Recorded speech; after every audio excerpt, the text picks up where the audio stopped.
wani kama da kai, ai babu wani. Yeah, hello everybody. You are welcome to yet another edition of Africa's Realities. Once again, my name is Mr. Johnson Yakubu Sani, and I'm here again with another video. And please, I want to make a disclaimer here. I don't make these videos because I have hatred for any tribe or any ethnicity or any region in Nigeria. I am just looking at Nigeria from my own perspective and what will make Nigeria work. I want Nigeria to work. So I'm looking at what will make Nigeria work. And one of the key things that will make Nigeria work is unity. So I found out that our disunity has brought us a lot of pain and hunger and poverty than if we had been united. And the disunity is even getting deeper and deeper. So I believe I just have to lend my own voice so we can have unity, so we can see how we can have unity and build bridges, so we can have one voice to build a very good nation. So today, I want to talk about the Fulani people. And I am not talking about the Fulani man in the city. I'm not focusing on the Fulani man in the city. No, I'm focusing on the nomadic Fulani man, which is the bush Fulani man or the forest Fulani man. They are known as nomadic because they don't stay stationed. They move around. They are not stationary. They move all around, and they are known as nomadic Fulani. And they are the ones I'm going to talk about today. Now, the Fulani people, we all know they are not originally Nigerians. No, they are not originally Nigerians. They were migrants. Many of them, they are the Fula people. They were everywhere in West Africa. You find them, they are nomadic. They come with cows. So originally, they are not Nigerians. They are Fula. They are coming from Mali. They are coming from places. They have their people everywhere in West Africa. But because of Greenland of Nigeria, they migrated, some because the Fula are everywhere. So they migrated into Nigeria with their cows and everything. So originally, the Fulani can never trace a land and say this is in Nigeria. They can never trace a land in Nigeria and say this is the land they came from. But they have their lands from where they came from, but they came into Nigeria even before colonialization or even before independence or before whatever. We know there have been people who come with their cattle. They go up and down everywhere. So when the country Nigeria was formed, the one that were here are deemed as Nigerians because they were here when they are formed, when Nigeria was formed. And it was generally agreed that it was the Fulani people that have introduced Islam to the Hausa people, which makes sense because the Hausa people are here, down here. There's the Fulani that are coming from somewhat close or from closer to Arab people, and they migrated from somewhat Arab countries or African Arab countries, and some of them and the Fula people. So the upper north you go in West Africa is Islam. It is towards the coast. It is the coast of West Africa that you have Christianity going down from the coast of West Africa going down to Southern Africa. You have Christianity. But from the upper part of West Africa, we know is Islam. And Fulani people came from the other part, migrated, and they introduced Islam. Now, we all know that one of the most peaceful people in Nigeria then, the most peaceful people in Nigeria then, were the nomadic Fulani. It was unquestionable. Even when Nigeria was boiling, even when the South accused the North, even when North accused South, even whatever is going up and down, the nomadic Fulani we are accommodated in every everywhere in Nigeria, in every local government. They were found in every local government.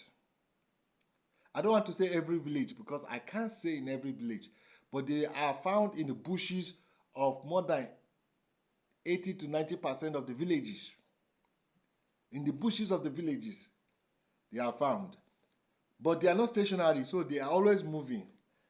But they can come and stay 1 month here, and when it is time to move, they move their cattle, they stay 1 or 2 months in another place. So, but in all our bushes in Nigeria, they have been living because they move their cattle up and down. And no matter all the political problem we had in Nigeria then, nobody had any issue with the nomadic Fulani man. No one. Every village has accommodated the nomadic Fulani man. They are in the bushes of the villages, and sometimes they come into the cities. And in the northern part, they bring their fried nono. I don't know if they bring fried nono into the cities of the Igbo land. I don't know. But they come from the bushes and they bring their fried nono, and they go back to their bushes. But I know they are in even up to south in the bushes, because as the savannah is drying, they keep going south. As the savannah is drying, as the rainfall is drying up, they keep pushing until they go to the mangrove where the green never dries up. And when the rain begins to come again, they begin to move back to the north where they are more familiar with. So they are nomadic people. And they lived peacefully with everyone for many years. Now, I still want to say that the nomadic Fulani is different from the city Fulani. In fact, the city Fulani, there is no any pure blood city Fulani. You can hardly find a pure blood city Fulani, because the city Fulani has intermarried with Hausa people. So no matter you see somebody say I'm Fulani, is in the city, there is Hausa blood in him. Either his forefather has married a Hausa person, or somewhere along his trace of line, somebody has put in a Hausa person woman. So a Hausa woman has come in, but he will just trace his ancestry in a father line, and he will say he's Fulani. And many of the Hausa people now, they even have the Fulani blood. That is the city Fulani. But the nomadic Fulani, their blood is pure. They hardly intermarry. They only marry themselves. The nomadic Fulani doesn't marry Hausa woman. He married Fulani. He preserved their culture. And one thing I like you people to know, even though the Fulani are the people who introduced Islam in Nigeria, the nomadic Fulani doesn't practice Islam like that. He practices his culture more than Islam.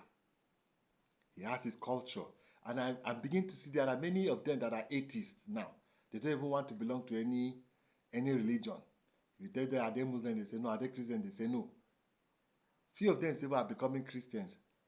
And then many of them are Muslims. But there are many of them that are just their traditionalists. They don't even go to pray. They don't go to do the 5 prayers. They don't care about all those things. They just care about their Fulani, and they have their cultures, a lot of things in their culture. One, that they will be beating themselves, and they'll be tearing themselves and piercing themselves. There are a lot of cultures they have. Another one is that they marry themselves, like the daughter of my son will marry the daughter of my junior brother. The son of my junior brother will marry my daughter. They marry themselves. So they are the Fulani people. Now, why I'm making this video is, from where did we get it wrong that one of the most peaceful people in Nigeria have turned out to be the most dreaded today? They are the most dreaded today. When we talk about banditry, 80 or 90% of banditry in Nigeria are perpetrated by them. They are the most dreaded. Now, how did they turn to bandits? I see these were the most peaceful people. These are people you don't hear. The nomadic Fulani, nobody had any problem with them. These are people, when Nigeria is dragging this region and dragging that region and dragging this region, nobody drags the Fulani. How did the Fulani, the nomadic Fulani now has become the most dreaded? There must be a reason. Now, I want to make a disclaimer. Whatever I'm going to say, God forbid that I will be a supporter of banditry. I can never be a supporter of banditry. But I'm going to say some things which I say are the cause of banditry. And maybe Nigeria should check these things, because they are the cause of the banditry we have today. Because these people were very peaceful people before, and today they are the most dreaded. We are so afraid of them. Very dreaded people. And they live in our bushes. They don't live with us in land. And they are very dreaded. When you see the people that will go to a village and wipe out a village and be killing villagers like they are slaughtering rams. These are the people. When you see people that will stop a train moving and kidnap people. When you people see people that will enter even an airport with planes that are running to cause havoc. Because they come from the bushes, they come like magic. Now, I want to talk about the real cause that has turned these people into what they are today, and they are the dreaded people in Nigeria. And maybe if these things can be tackled, I believe it's going to help Nigeria. Now, one of the problems we are refusing to tackle in Nigeria is overpopulation. In fact, I want to talk to my northern people. Population is never an asset. Yeah, population gives you democracy, but overpopulation impoverish you people, impoverish a nation. Now, the population growth rate of Nigeria is too high. People are just giving back. You find people who believe that it's a taboo to do family planning. You find we just want to fill Nigeria with children. We want to fill the entire land. One thing we don't know, that the geographical land of Nigeria will never increase. Geographical land of Nigeria will never increase, but people will be increasing. So, land is going to be a problem. And this is one of the problems that has turned the Fulani man into the nomadic Fulani man into a dreaded man, is because Nigeria has increased in population. And because Nigeria has increased in population, more bushes have been turned into farmlands. And if more bushes are turning into farmlands, meaning the forests are depleting. And if the forests are depleting, the Fulani man is being shrinked. When he's shrunk, I don't know. But when you shrink him and you make him so narrow, before you know, his cows will be entering into farmlands. Now, this is one of the reasons why we have a problem with Fulani today. Its population is increasing. And today, they say we are 220 something million. And it is believed maybe in 50 years will be 400 million. And this land will not increase. And in this 400 million that will be, we have to feed ourselves. And in feeding ourselves, we have to cultivate more lands. And in cultivating more lands, we have to shrink the forest. And in shrinking the forest, we are taking the Fulani man out of his business. This is a very big problem. So anyone who believes Fulani man is Islamic, Fulani man is not, the nomadic Fulani man is not Islamic at all. This is one of the reasons he is doing what he is doing. And he's not even doing, even in Hausa land, they can't even sleep with their eyes closed, because the nomadic Fulani man is fighting and killing them in Zamfara, in Katsina, in everywhere. Because he feels his livelihood has been curtailed and he's going to be extinct out of this Nigeria with the kind of development Nigeria is going, especially in improvement of our population. Overpopulating Nigeria is a very big problem. And Nigeria is still going to be overpopulated, and the land will never increase. The land will never increase, but the people will be more, be filling up the land, giving back, full of the land. and tension will be everywhere. So, this is one of the reasons that has turned Fulani man into what he is today as the most dreaded Nigerian today. Secondly, is cow rustling. You see, because of the economic situation, because of how the economy is bad, a lot of people are turning into criminality, and people turning into criminality have targeted the cows of the Fulani man. And a lot of people have rustled the cows of the Fulani man. And the nomadic Fulani man has no any other business in his life than his cows. Cow rustling. A lot of people have rustled their cows. And the more you rustle their cow, the more you are taking them out of business. And the more they are out of business, the more they can't take care of their families and themselves. So another thing is that cow rustling was the reason that the nomadic Fulani man, is very angry with Nigeria, and their children have turned into banditry today. They kill without even thinking. In fact, they think a cow is even better than a human being. God have mercy. Now, how do we solve this problem? Before I made this video, I was thinking, what would be the problem? Because if we think that this problem will, the problem that it will be curtailed, we are lying, no, because this problem will be exacerbated because the population of Nigeria will keep on increasing, and as long as population is increasing, we'll keep on creating farmlands to feed ourselves, and we'll keep on taking the Fulani man out of his business. So it's like this thing about Fulani man, if we don't take care, it will exacerbate. So what do we do? I couldn't find a solution. Because the key solution that everybody is putting forward is ranching. But we are talking about ranching. We Nigerians, we have not even fed ourselves. We have not fed ourselves. We are importing a lot of food into Nigeria. Let alone we start planting food to feed animals, to feed cattle. Human beings are even hungry.